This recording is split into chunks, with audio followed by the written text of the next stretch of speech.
बिपिएफआ दिनै बिथांमोना घाबरायनो हमबाय। बिथांमोना मिथिखाबाय जे बे इलेक्शनाव जेरैखिजाया जेनसिगोन बेखौ दिनै बिथांमोना मिथिनो मोन्दों। बिनिखायनो आङो आन्दाज खालामदों दिनै बिटिसि बायदि इलेक्शनावनो बेबादि मोनसे माखासे गाज्रि बारहावाखौ दिनै आंनि आन्दाजाव आं रिपर्ट लानायाव दिनै बिपिएफआनो खालामजेनदों। उदालगुरिनिफ्राय आराम्भ खालामनानै बावखुंग्रिसिम दिनै बेबादि मोनसे जेंना बा दावराव दावसि बुलायनाय जि थासारि सृष्टि खालामदों बियो बिपिएफनिफ्रायनो सोमजिदों। इउपिपिएलआ बेबायदि संगठन जानो हाया।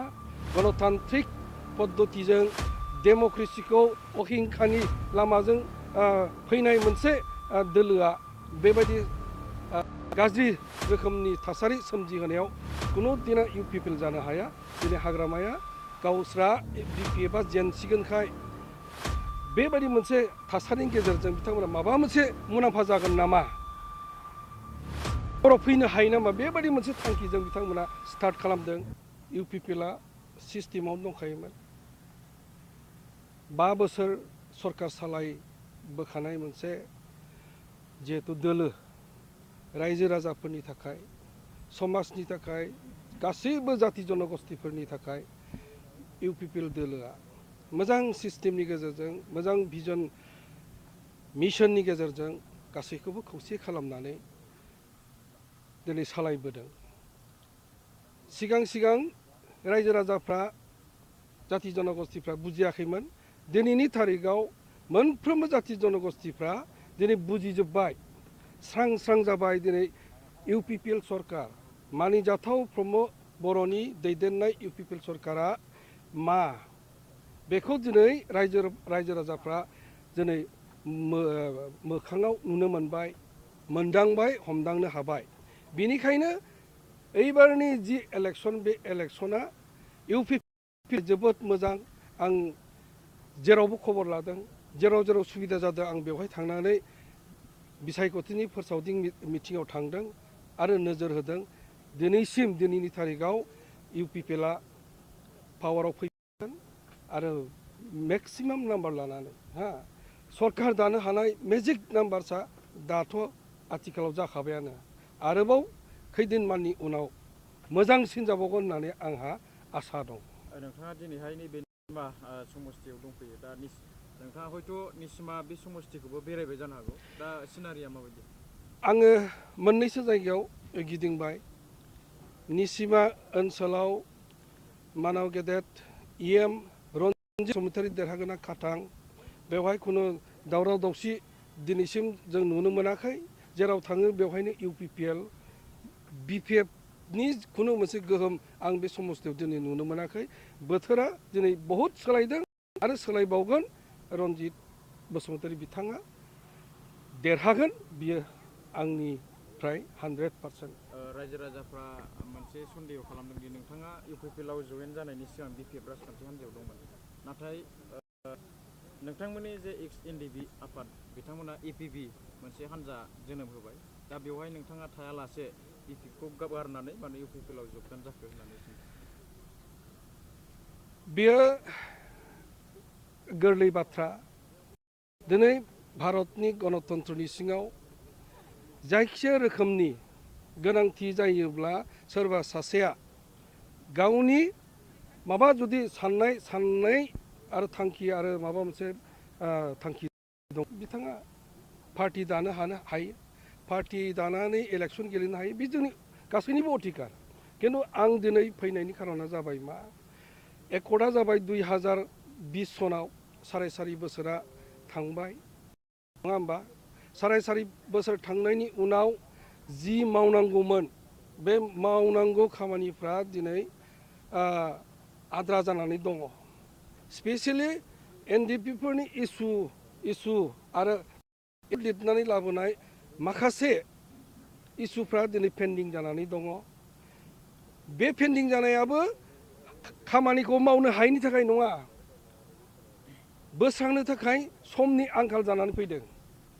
बेनिखायनो सानदों जे एइबार बेबायदि मोनसे गोहोजोंनो थानानै बिपिएफखौ दिनै नागारनानै आं दिनै फैनो गोनां जादों खारन आं नुखादों फिउचारा इयुना दिनै इउपिपिएल सरकारानो दं आरो आं जुदि बिपिएफआव थायोब्ला आरोबाव 5 बोसोर डिप्राइभ जाबावगौमोन आरो मावनांगौ एनडिपिनि जिथुनाखि इसु माबाफोर इमप्लिमेन्टेसन बियो आरोबाव उन जालांबावगोन होननानै आं सानो बेनिखायनो गोहोजों थानानै इमप्लिमेन्ट खालामनायनि खामानिखौ आखायाव लानो सानदों। दासान्दि बिपिएफआ माबायदि थासारियाव दं होननानै बिपिएफआ दिनै बिथांमोना घाबरायनो हमबाय बिथांमोना मिथिखाबाय जे बे इलेक्सनाव जेरैखिजाया जेनसिगोन बेखौ दिनै बिथांमोना मिथिनो मोन्दों बिनिखायनो आङो आन्दाज खालामदों दिनै बिटिसि बायदि इलेक्सनावनो बेबादि मोनसे माखासे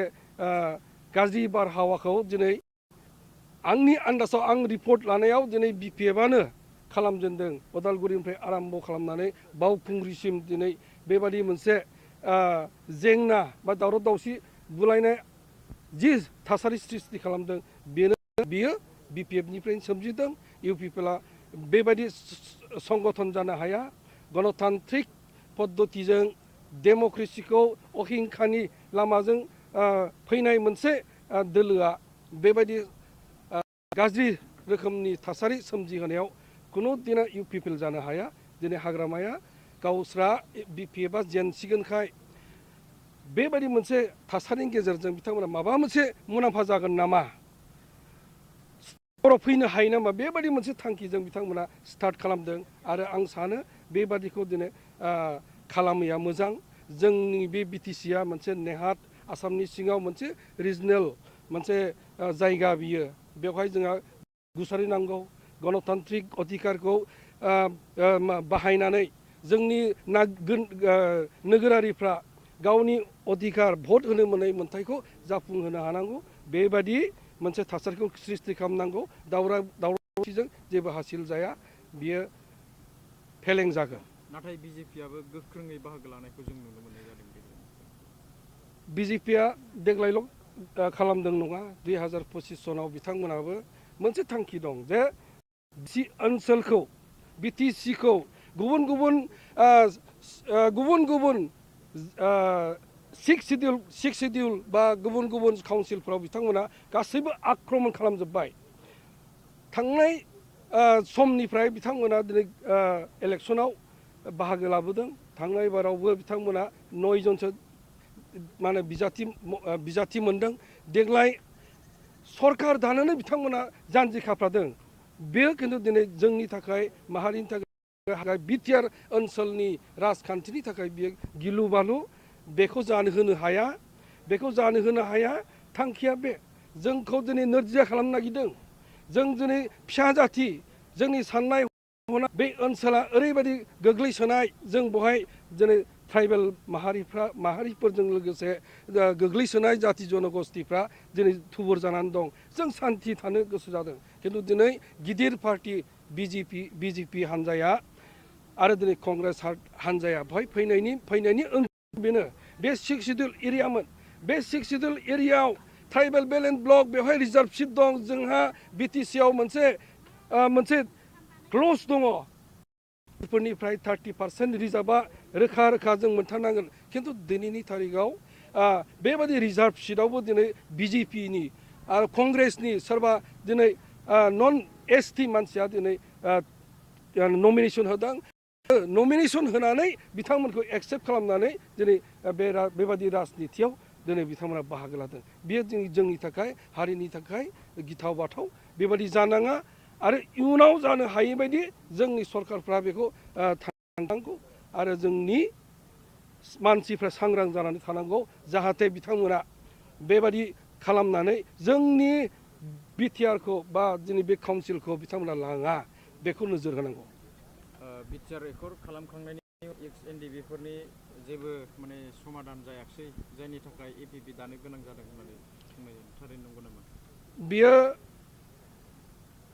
एनडिबिनि जिथु क्ल'ज आं दहाय बुंखादों क्ल'जआ इमप्लिमेन्टेसन जाबावनांगौनि गोनांथि दं समनि थाखाय बियो जाफुंजोबाखै खिन्थु बे क्ल'जफोरखौ जाफुंहोनांगोन माखासे इसुसफोर दङ जेनेबा जोंहा मोनसे गिदिर सोमावसारनाय जादोंमोन हाथियारखौ लानानै सोमावसारनाय बेवहाय मुंख्लंफोर जाबाय मुंख्लंफोर जाबाय गासै 3,000सो मुंख्लंफोर जानानै दङ बिथांमोननि गासैबो भेरिफाइड जाना दं माखासेया आरोबाव थिग बेबायदिनो एनडिबि हिसाबै जायफोर लाम साम मोननांगौमोन गावखौ एनडिबि होननानै सिनाखि होनो हानाय दासिमहालागै एनडिबिफ्राबो जायाखै बेखौ मावफुंनांगौ आरो बे जानांगौ आंनिफ्राय आं बेखौ रोखा बुंदों जोंहा दिनै बेबायदिनो जोंनि गेजेराव सेरखाय बेरखाय जानानै थानायाव जि मोनसे परिस्थिति जादों मोनब्रै जों फेक्सनखौ दिनै जोङो बेदिनो खौसे खालामनो हायैयाव बेबायदि गुलाय गुजाय जादों होनना सानो सम फैयोब्ला गोदान सरकारा बिनि इनिसियेटिभखौ लानांगौ आरो बेबायदि लाहोनो थाखायनो आं दिनै इउपिपिएलआव दिनै जगदान जादों आरो बिनि थाखाय मावनो आङो साखा फारा जादों